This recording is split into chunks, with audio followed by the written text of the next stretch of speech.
Hello दोस्तों, आज के इस वीडियो में जानेंगे कि पेसमेकर होता क्या है और इसका उपयोग क्यों किया जाता है।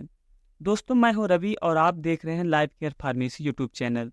दोस्तों, आज के इस वीडियो में हम कुछ इंपॉर्टेंट पॉइंट के बारे में बात करेंगे, जैसे कि पेसमेकर होता क्या है और यह कितने प्रकार का होता है। नेक्स्ट जानेंगे इसमें कि पेसमेकर किन स्थितियों का इलाज करता है।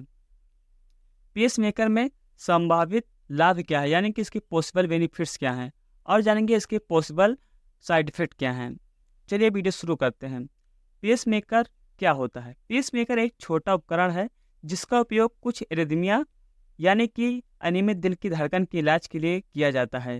एरिथमिया के दौरान हृदय बहुत तेज, बहुत धीमा या अनियमित ताल के साथ धड़क सकता है। पेसमेकर आपके दिल को समान दर और ताल पर धड़कने में मदद करने के लिए बिजली के स्पंदन भेजते हैं, यानी कि इलेक्ट्रिक वाइब्रेशन सेंड करते हैं। पेसमेकर का उपयोग आपकी हृदय कक्षों को सिंक में धड़कने में मदद करने के लिए भी किया जा सकता है, ताकि आपका हृदय आपके शरीर में रक्त को अधिक कुशलता से पंप कर सके। अगर आपको दिल की विफलता है, यानी कि दिल की कोई समस्या या बीमारी है, तो इसकी आवश्यकता हो सकती है।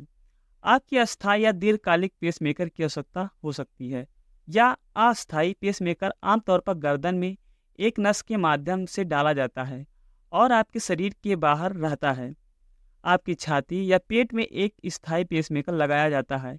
यह विषय स्थायी पेसमेकर पर केंद्रित है। पेसमेकर लगवाने के लिए आपको कुछ घंटों या रात भर के लिए अस्पताल में रहने की आवश्यकता हो सकती है।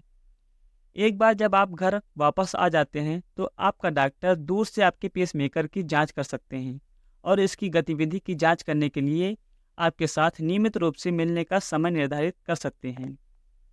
चलिए वीडियो में आगे जानते हैं कि पेसमेकर के विभिन्न प्रकार क्या हैं। पेसमेकर कई प्रकार के हो सकते हैं, जिसमें है शीशा रहित pacemaker, single chamber pacemaker, dual chamber pacemaker और बायोवेंट्रिकुलर पेसमेकर। हम जान लेते हैं शीशा रहित पेसमेकर क्या होता है। शीशा रहित पेसमेकर कैथेटर आधारित प्रक्रिया का उपयोग करके एक छोटा पेसमेकर लगभग एक बड़ी गोली के आकार का डाला जाता है। यह उपकरण आपके हृदय की भीतरी दीवार से जुड़ा होता है, जिसका अर्थ है कि इसमें किसी तार का उपयोग करने की आवश्यकता नहीं होती है। नेक्स्ट है सिंगल चेंबर पेसमेकर। आपके दिल के एक कक्ष से जुड़े एक तार का उपयोग करता है। नेक्स्ट है डुअल चेंबर पेसमेकर। आपके दिल के दो कक्षों से जुड़े दो तारों का उपयोग करता है। नेक्स्ट है बायोवेंट्रिकुलर पेसमेकर। तीन तारों का उपयोग करता है, जिनमें से दो आपके दिल के निचले कक्षों, यानी कि निलय कहा जाता है, उससे जुड़ा होता है, और दूसरा दाएं ऊपरी कक्ष दाहिने अलिंद से जुड़ा होता है।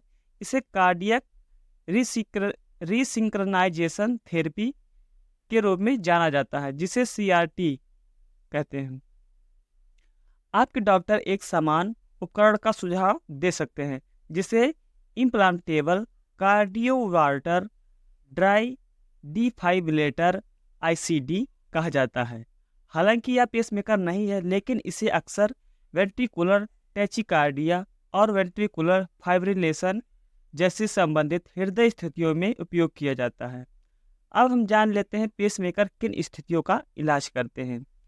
पेसमेकर के साथ उपचार योग्य स्थितियों में शामिल है, लेकिन इन तक सीमित नहीं है। एरिथमिया यानी कि अनियमित दिल की धड़कन आपके हृदय की विद्युत प्रणाली में व्यवधान, जैसे हृदय ब्लॉक में काम आता है। दिल की धड़कन रोकने पर दिल का दौरा पड़ने का इतिहास। आगे बात करें पेसमेकर के संभावित लाभ, इसके पॉसिबल बेनिफिट्स क्या हैं। पेसमेकर आपके जीवन की गुणवत्ता में सुधार करने और हृदय की समस्याओं के कारण होने वाले व्यवधानों को रोकने में मदद कर सकता है। इसके लाभों में शामिल है जैसे सीने में दर्द, भ्रम, घबराहट, मतली भ्रम और अधिक सहित हृदय गति की समस्याओं के कारण होने वाली कई लक्षणों को कम करता है। एरिथमिया के कारण होने वाली बेहोशी जैसे अप्रिय लक्षणों को रोकना, दिल को रोकने से रोक जाना, जान बचाना। पेसमेकर के संभावित जटिलताएं या दुष्प्रभाव यानी कि पॉसिबल साइड इफेक्ट क्या हो सकते हैं। पेसमेकर प्रक्रियाओं में कुछ जटिलताएं होती हैं जिनके बारे में आप अपने डॉक्टर से चर्चा कर सकते हैं। समान तौर पर निम्नलिखित जटिलताएं संभव हैं, जैसे एलर्जी प्रतिक्रियाएं, रक्त के थक्के, पेसमेकर या इसके लीड्स की खराबी और आपके शरीर के बाहर के स्रोतों के कारण खराबी, अनपेक्षित हृदय गति संबंधित समस्याएं। इसमें जान लेते हैं एलर्जी प्रतिक्रियाएं कैसे होंगी। ये आपके द्वारा ली गई दवा के कारण हो सकती है या आपको पेसमेकर में उपयोग की जाने वाली सामग्री में से किसी एक से एलर्जी हो सकती है। रक्त के थक्के, इसमें आपका स्वस्थ सेवा प्रदाता रक्त के थक्के के विकास के जोखिम को कम करने के लिए रक्त को पतला करने वाली दवाएं लिख सकते हैं। पेसमेकर इसके लीड्स की खराबी, कुछ मामलों में पेसमेकर लीड्स स्थिति से बाहर हो सकता है या टूट सकता है। इससे बचने के लिए डॉक्टर आपकी प्रक्रिया के कुछ समय के लिए आपकी गतिविधि को सीमित रखने का सुझाव देते हैं। आपके शरीर के बाहर के स्रोतों के कारण खराबी, डॉक्टर आपको उपकरणों या मशीनों से बचने के लिए निर्देश देंगे ताकि आपकी बाहरी विद्युत हस्तक्षेप के कारण पेसमेकर की समस्या ना हो। सौभाग्य से पेसमेकर प्रौद्योगिकी में प्रगति का मतलब है कि यह स्थिति सामान्य नहीं है। अनपेक्षित हृदय गति संबंधित समस्याएं, दुर्लभ मामलों में पेसमेकर के कारण कुछ लोगों को हृदय गति संबंधित समस्याएं विकसित हो जाती हैं। ऐसे में डॉक्टर अपने आपसे इन जोखिम के बारे में बात कर सकते हैं और उनसे बचने की आपकी मदद कर सकते हैं। यदि आपके पास ऐसी स्थिति है जो आपके दिल की धड़कन को प्रभावित करती है, तो पेसमेकर का उपयोग आपके दिल को समान दर या ताल पर धड़कने में मदद करने के लिए किया जा सकता है।